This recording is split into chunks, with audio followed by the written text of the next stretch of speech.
வணக்கம். பாளையங்கோட்டை சிறையில் உதயநிதி அதிர்ச்சியில் திமுகவின் தொண்டர்கள். நண்பர்களே, இந்த வீடியோவிற்கு ஒரே ஒரு லைக் மற்றும் சப்ஸ்கிரைப் பண்ணிருங்க. திமுகவின் எம்எல்ஏ மார்க்கண்டேயன் அவர்கள் பாளையங்கோட்டை சிறையில் அடைக்கப்பட்டு இன்றுடன் 10வது நாள் ஆகிறது. மேலும் எதிர்க்கட்சி தலைவராக இருக்கக்கூடிய உதயநிதி அவர்கள் 10 நாட்களுக்கு பிறகு இன்று பாளையங்கோட்டைக்கு சென்று திமுகவின் எம்எல்ஏ மார்க்கண்டேயனை சந்தித்துள்ளார். முதல்வர் விஜய் அவர்களை அவதூறாக பேசிய வழக்கில் சிறையில் அடைக்கப்பட்ட மார்க்கண்டேயன் அவர்களுக்கு ஆதரவாக எப்பொழுதும் களத்தில் நான் இருப்பேன் என்பதை உதயநிதி அவர்கள் அவருக்கு ஆதரவாக பேசியுள்ளார். ஆனால் 10 நாட்களாக எந்த ஒரு அறிக்கையோ அல்லது எந்த ஒரு போராட்டமோ உதயநிதி அவர்கள் நடத்தவில்லை. அதற்கு காரணம், முதல்வர் விஜய் அவர்களை எதிர்க்கக்கூடிய அளவிற்கு உதயநிதிக்கு இன்னும் அரசியல் பத்தாது. ஏனென்றால் கடந்த திமுகவின் ஆட்சியில் மு.க. ஸ்டாலினுக்கே தெரியாமல் பல முறைகேடுகளை உதயநிதி அவர்கள் செய்துள்ளார். இந்த முறைகேடுகள் அனைத்தும் வெட்ட வெளிச்சத்தில் ஆளும் தாவேக வெளியிட்டால் முதலில் அதிர்ச்சியடைவது மு.க. ஸ்டாலினாகத்தான் இருக்கக்கூடும். ஏனென்றால் அத்தனையும் மு.க. ஸ்டாலினுக்கு தெரியாமல் தான் நடைபெற்றுள்ளது. உதயநிதி அவர்கள் தனது ஒட்டுமொத்தமான சாம்ராஜ்யத்தையும் தனது கட்டுப்பாட்டில் வைக்க உதவிய சபரிசன், சேகர்பாபு, பொன்முடி, கே.என். நேரு இவர்கள் மூலமாக தனது ஒட்டுமொத்தமான சாம்ராஜ்யத்தை மு.க. ஸ்டாலினுக்கு தெரியாமல் கடந்த 5 ஆண்டுகளாக தமிழ்நாட்டில் நடத்தினார். திமுக வெளியிடக்கூடிய அந்த அறிவிப்புகளாக இருக்கட்டும், டெண்டர்களாக இருக்கட்டும், பட்ஜெட் தாக்கலாக இருக்கட்டும், அனைத்திற்குமே கமிஷனாக திமுகவிற்கு ஒட்டுமொத்தமாக வழங்க வேண்டும் என்று மு.க. ஸ்டாலினுக்கு தெரியாமலேயே உதயநிதி அவர்கள் பல தனியார் நிறுவனங்களை மிரட்டியும் அரசு உயர் அதிகாரிகளை தனக்கு சாதகமாக அவர்களை வளைக்க செய்ததும் தற்பொழுது வரை உதயநிதி அவர்கள் செய்த தவறுகள் அனைத்தும் முதல்வர் விஜய் அவர்களுக்கு சென்றுவிட்டது. மேலும் திமுகவின் ஆட்சியில் செய்த பித்தலாட்டங்கள் என்னவென்று சட்டசபையில்தான் நாங்கள் வெளியிடுவோம் என்பதை தாவேகாவின் அமைச்சர்கள் ஆதாரபூர்வமாக சேகரித்து வைத்திருக்கிறார்கள். தமிழ்நாட்டில் சட்ட ஒழுங்கு மிகவும் மோசமாக இருக்கிறது என்று திமுக பேசுகிறதா? பேசவே மாட்டார்கள். ஏனென்றால் திமுகவின் ஆட்சியில் இதைவிட பல மடங்கு இருந்தது. அதை வெளியிட்டால் திமுக வருகின்ற இடைத்தேர்தலில் தோல்வியே தழுவும். தமிழ்நாட்டின் அரசியலில் மு.க. ஸ்டாலின் அவர்கள் சாதித்தது ஒன்றே ஒன்றுதான். 2019ஆம் ஆண்டிலிருந்து 2021ஆம் ஆண்டு வரைக்கும் தான் அவரது வெற்றி வாய்ப்பு இருந்தது.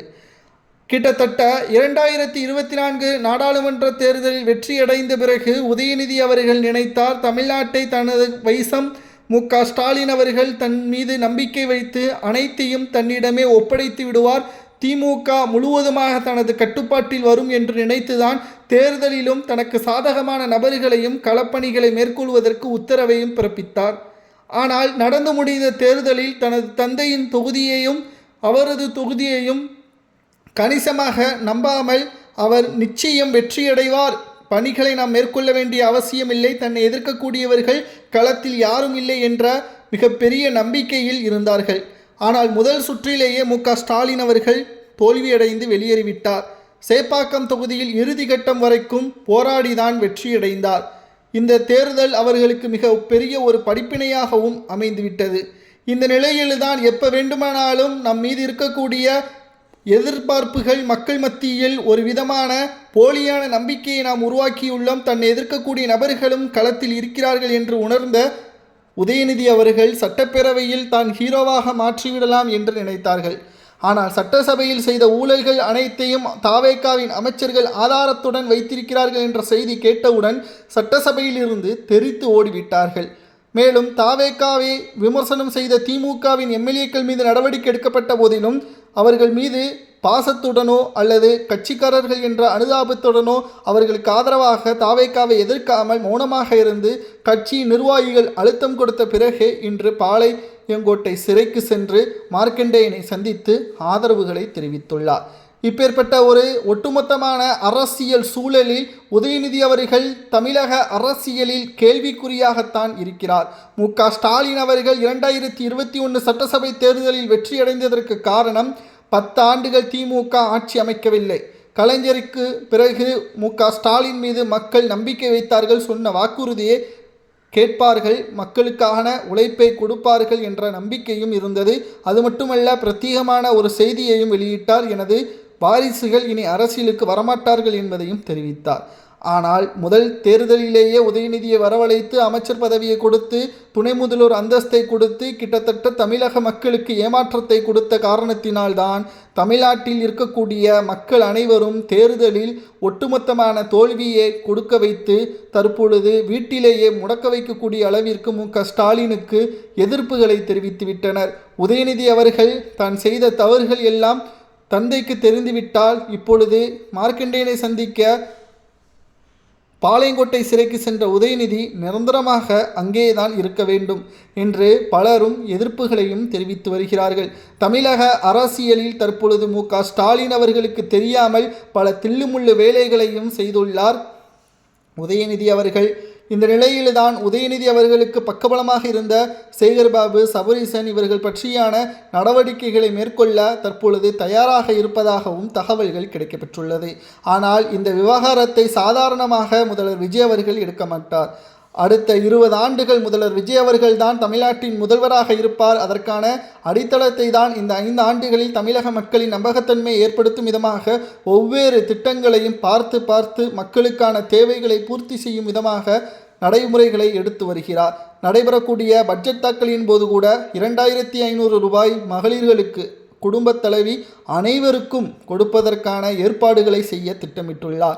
இது சாத்தியமானால், சட்டப்பேரவையில் இந்த அறிவிப்பு மட்டும் வந்துவிட்டால் அடுத்த 20 ஆண்டுகள் முதல்வராக தமிழ்நாட்டில் விஜய் அவர்கள்தான் நீடிப்பார். அதே சமயம் எதிர்க்கட்சி வரிசையில் திமுக இருக்குமா என்று கேட்டால் அதுதான் கிடையாது. உதயநிதி அவர்களை எதிர்த்து தமிழ்நாட்டில் நிச்சயமாக அதிமுக எதிர்க்கட்சி வரிசையில் அமரும். தமிழ்நாட்டில் திமுக அதிமுகவின் தலைமையை தேடி செல்லும். இதற்கு மிக முக்கியமான காரணமே திமுகவுடன் கைகோர்த்த கூட்டணி கட்சிகள் தாவேகாவின் பக்கம் சென்றதால் திமுக தனித்து போட்டியிட்டால் அவர்களது உண்மை முகம் தெரிந்துவிடும். அவர்களது வாக்கு வங்கி என்ன, இதுவரைக்கும் திமுகவின் உண்மையான வாக்கு வங்கி யாருக்குமே தெரியாது. அதிமுகவின் உண்மையான வாக்கு வங்கி கூட தெரியும். மறைந்த முன்னாள் முதல்வர் ஜெயலலிதா அவர்கள் தனித்தே ஆட்சியை கைப்பற்றினார். நாடாளுமன்ற தேர்தலிலும் தனித்தே 39 தொகுதிகளையும் கைப்பற்றினார். ஆனால் திமுக தனித்து போட்டியிட்டால் அவர்களுக்கான உண்மையான ஆதரவு என்ன, அவர்களது வாக்கு சதவீதம் என்ன என்பது தெரிந்த பிறகுதான் கூட்டணி கட்சிகள் சும்மா மிகப்பெரிய அளவிலான விமர்சனங்களையும் முன்வைப்பார்கள். நண்பர்களை, உதயநிதி அவர்கள் மு.க.ஸ்டாலினுக்கு செய்த துரோகம். பாளையங்கோட்டையில் தற்பொழுது அடைக்கப்பட்ட மார்க்கண்டேயனை சந்திக்க மு.க.ஸ்டாலின் அவர்களது மகன் உதயநிதி அவர்கள் சென்றுள்ளார். இதை பற்றி உங்களது கருத்துக்களை கமெண்டில் கூறுங்கள்.